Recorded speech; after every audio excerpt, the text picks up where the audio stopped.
আল্লাহর ঘর মসজিদ আবাদ করার মতো শ্রেষ্ঠ কাজ পৃথিবীতে হতে পারে না। এই মসজিদের কিছু আদব আছে, আল্লাহ রাসূল সাল্লাল্লাহু আলাইহি ওয়াসাল্লাম বলেছেন এই আদবগুলো মেনটেন করে যেন আল্লাহর ঘর মসজিদের সাথে আমরা ব্যবহার করি। মসজিদের এক নম্বর আদব হচ্ছে মসজিদে ওযুর সাথে প্রবেশ করা। কিসের সাথে?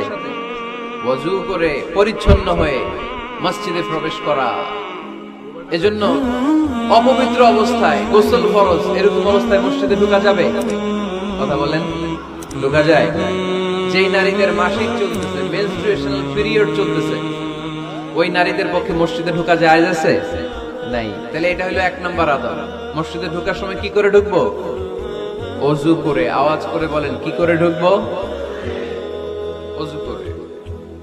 দুই নম্বর আদব হচ্ছে মসজিদে যাওয়ার সময় সবচেয়ে ভালো জামাটা পরে যান, সবচেয়ে ভালো পাঞ্জাবিটা পরে যান। জান তো আপনারা?